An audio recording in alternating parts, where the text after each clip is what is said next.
Este es el trato. Si fallamos en la misión, mueres. Si descubrimos que cualquier información que nos diste es falsa, mueres. Si descubrimos que tienes matrículas personalizadas, mueres. ¿Qué? Si te gustan las películas de superhéroes, eres fan de DC y amas las historias disparatadas, seguramente te gustará esta nueva película de James Gunn. Así que hoy hablaremos de The Suicide Squad.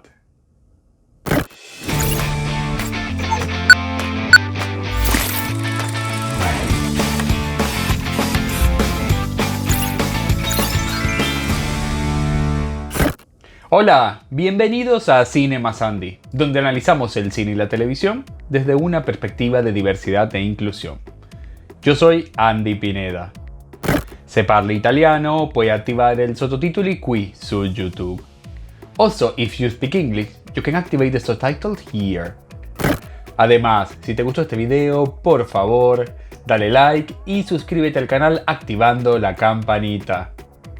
En The Suicide Squad, nos encontramos con los supervillanos Harley Quinn, Bloodsport, Pacemaker y un grupo de malvados desequilibrados que se unen al sospechoso y secreto Task Force X en una misión para destruir todo lo relacionado con el proyecto Starfish en la isla de Corto Maltese, donde se encontrarán con un golpe de estado y muchos enemigos. Todo en una aventura demencial cargada de mucha comedia, acción, muerte e irreverencia.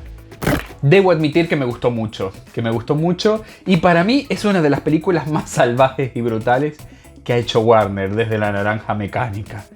Aquí James Gunn se saca las ganas y probablemente hace todo lo que en Marvel no puede hacer, logrando una obra maestra masiva que se mueve entre un film de guerra y una fantasía pop que en algunos momentos me recuerda a algunas cintas de Tarantino.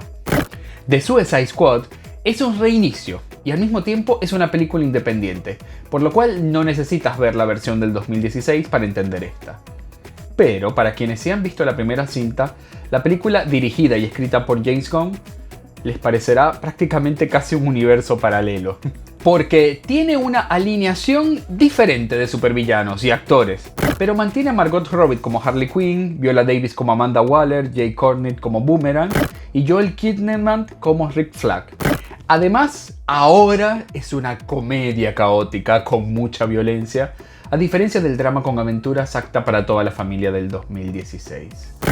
Y es que este film no se toma en serio casi nada, sorprendiéndonos cada 5 minutos con sucesos increíbles y casi sin sentido. De hecho, se siente como una película de clase B, hecha con mucha libertad y casi a bases de sketch de comedia, pero con un grandísimo presupuesto, excelentes efectos especiales y la marca de autor de Gunn. Porque aquí, el director se basó directamente en los cómics de los 80 de John Ostrander para escribir un guión divertidísimo que busca hacer brillar a casi todos los personajes en situaciones violentas y originales, más que en explicar sus emociones. Además, parece ser que esta fue la primera vez que Warner dejó libre un director para hacer todo lo que quería con una película de DC. ¿Será para reivindicarse después de la polémica del Snyder Cut? Una de las mejores cosas del film es Harley Quinn, interpretada por Margot Robbie, porque después de 2 películas donde se venía insinuando la locura del personaje, aquí finalmente la vemos desatada, entramos de lleno en su mente y experimentamos toda su manía, de la manera más divertida y psicodélica posible.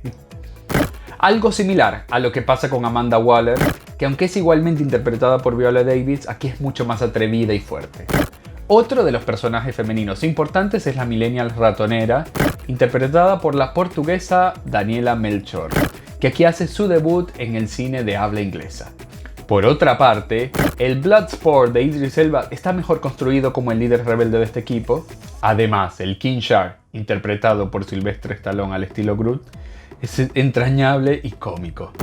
Y el Pacemaker de John Cena es también divertido y al mismo tiempo inquietante. Pero probablemente tendremos más tiempo para indagar en su historia, sobre todo que se está preparando una serie de televisión.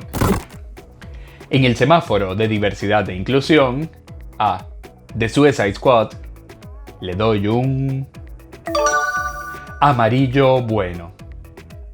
Porque tiene personajes femeninos fuertes, independientes e importantes para la trama, que en ningún momento son sexualizados, a diferencia de como sucede con algunos actores hombres en el film.